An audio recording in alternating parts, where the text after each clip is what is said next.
پیارے دوستو، جو لوگ اللہ کی حدوں کو پار کرتے ہیں، اس کے دین کا مذاق بناتے ہیں، وہ اللہ کے ساتھ اعلان جنگ کرتے ہیں۔ پھر اللہ تعالیٰ ان کے ساتھ وہ کرے گا جو آسمان نے کبھی نہ دیکھا ہوگا، نہ زمین نے کبھی جلتا ہوا پایا نہ ہوگا۔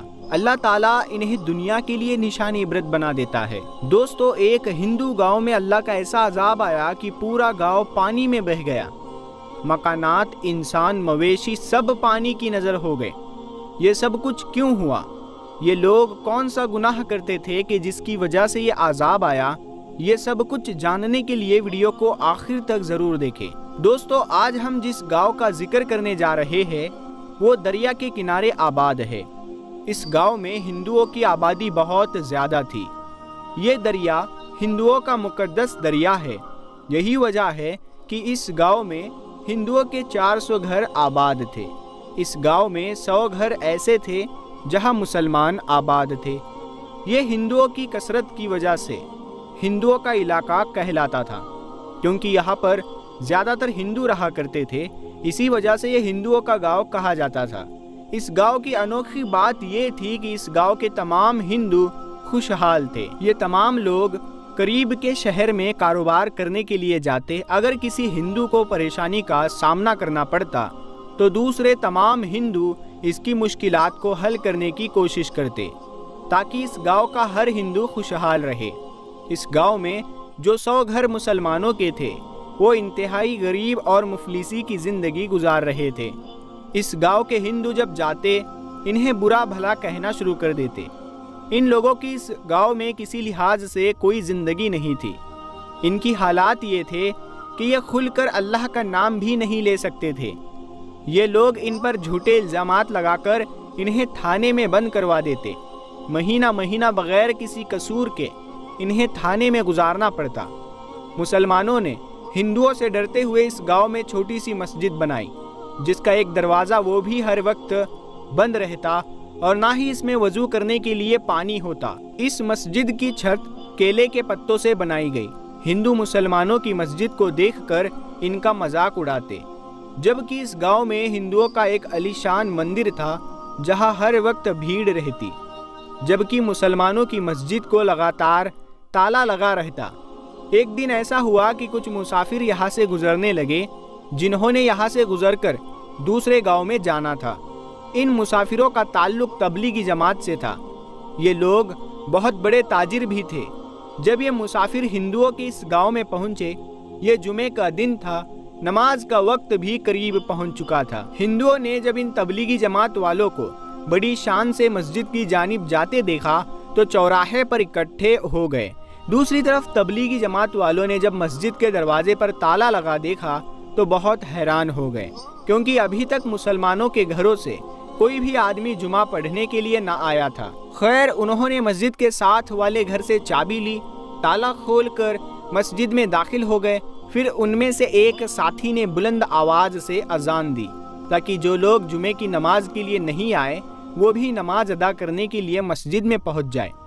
جب مقامی مسلمان مسجد میں آ گئے، پھر مسلمانوں میں سے ایک مسافر نے تقریر کرنا شروع کر دی تاکہ مسلمانوں کے دل ایمان سے تازہ ہو جائے۔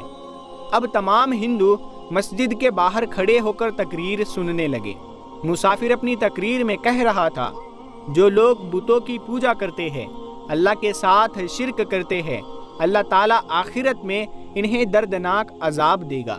اپنی تقریر میں اس نے قوم لوط اور قوم صالح کا ذکر کیا، جو بتوں کی پوجا کر کے اللہ کے ساتھ شرک کرتے تھے۔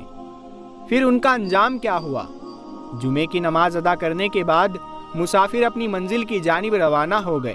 وہ ہندو جنہوں نے مسافروں کی تقریر سنی تھی، بجائے اس کے کہ وہ مسلمانوں کے ساتھ اچھا سلوک کرتے، ان میں ایک ایسی خرابی پیدا ہو گئی جس کا کسی نے تصور بھی نہ کیا ہو۔ یہ لوگ قوم لوط کے فیر میں مبتلا ہو گئے۔ یہ لوگ خوبصورت لڑکوں کی طرف مائل ہونے لگے۔ ان لوگوں میں جسم پرستی عام ہونے لگی۔ دراصل مسلمانوں کی تقریر ایک ہندو پنڈت نے سنی جو ہر وہ کام کرتا جس سے اللہ تعالیٰ کا قرآن منع کرتا۔ مسافر نے اس دن قوم لوط کے کردار کے بارے میں بھی بات کی تھی۔ یہ ہندو پنڈت تمام باتیں سن رہا تھا۔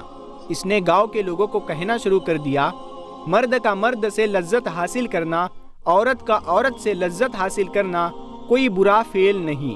مسلمانوں کا قرآن یہ کہتا ہے، یہ شروع سے ہی ہمارے خلاف باتیں کرتے ہیں۔ ہم اب پورے گاؤں میں یہ کام کریں گے، ہم بھی دیکھیں گے کہ ہم پر کس طرح ان کے اللہ کا عذاب آتا ہے۔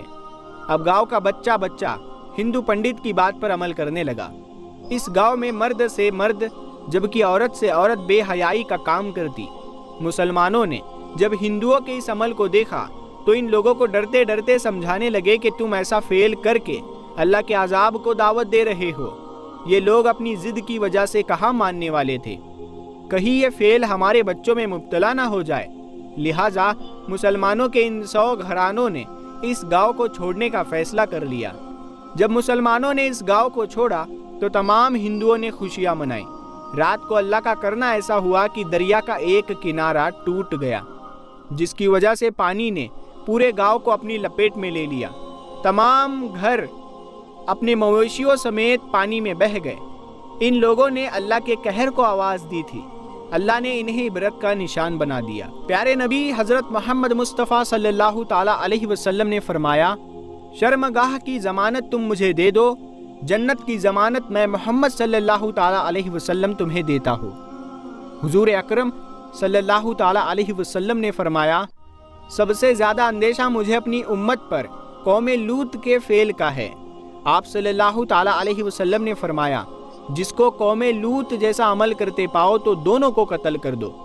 قوم لوط کی بستیاں کس قدر زرخیز تھی، جب ان کے اندر برائیاں بڑھ گئی تو اللہ تعالیٰ نے ان لوگوں کو تہس نہس کر دیا۔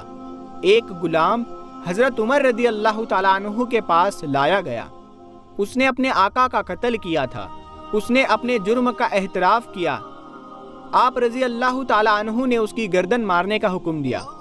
حضرت علی رضی اللہ تعالیٰ عنہ بھی اس مجلس میں موجود تھے۔ آپ نے اسے قتل کرنے کی وجہ پوچھی۔ غلام نے عرض کیا، میرا آقا میرے ساتھ فعل بد کرنا چاہتا تھا، میں نے اس کی منت سماجت کی، لہٰذا مجبور ہو کر مجھے یہ کام کرنا پڑا۔ آپ رضی اللہ تعالیٰ عنہ کو وارثوں کے ذریعے پتہ چلا کہ اس آدمی کو تو دفن کر دیا گیا ہے۔ حضرت علی رضی اللہ تعالیٰ عنہ نے حضرت عمر سے کہا کہ 3 دن کے بعد اس کا فیصلہ سنایا جائے۔ 3 دن کے بعد وہ سب حاضر ہوئے۔ حضرت علی رضی اللہ تعالیٰ عنہ نے قبر کھودنے کا حکم دیا اور کہا کہ قبر کھود کر میت کو باہر لے آؤ۔ اندر جا کر دیکھا تو کفن موجود تھا، میت نہیں تھی۔ جب حضرت علی رضی اللہ تعالیٰ عنہ کو اس بات کی اطلاع دی گئی تو آپ نے اللہ اکبر کا نعرہ لگا دیا۔ کہنے لگے، حضور اکرم صلی اللہ تعالیٰ علیہ وسلم نے فرمایا تھا، جو شخص میری امت میں لوط کی قوم جیسا عمل کرے گا تو زمین اس کو مرنے کے 3 دن بعد اس کو قوم لوط کی جگہ پھینک دے گی تاکہ انہی کے ساتھ اٹھے اور ان کے ساتھ ہی حساب دے۔ جب لوط علیہ السلام نے اپنی قوم سے کہا کہ جس کا ذکر اللہ تعالیٰ نے قرآن مجید میں بھی کیا ہے، تم وہ بے حیائی کرتے ہو جو تم سے پہلے جہان میں کسی نے نہ کی ہو، تم مردوں کے پاس صحبت سے جاتے ہو عورتوں کو چھوڑ کر، تم حد سے گزر جانے والے لوگ ہو۔ دوستو، یہ برا فعل قوم لوط نے شروع کیا۔ جو بھی اس فعل میں مبتلا ہوگا کل قیامت کو انہی کے ساتھ اٹھایا جائے گا، مرد کا مرد کے ساتھ اور عورت کا عورت کے ساتھ۔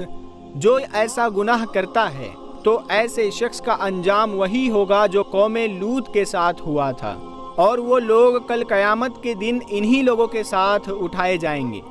اللہ تعالی ہم سب کو نیک عمل کرنے کی توفیق عطا فرمائے، آمین ثم آمین۔ دوستو، آج کی اس ویڈیو میں بس اتنا ہی۔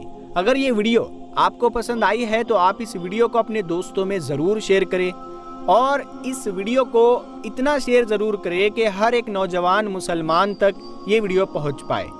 تو پیارے دوستو، اگر ابھی تک آپ نے ہمارے چینل پٹھان وائس کو سبسکرائب نہیں کیا ہے تو سبسکرائب کر کے ساتھ میں لگے بیل آئیکن کو ضرور دبا دیں۔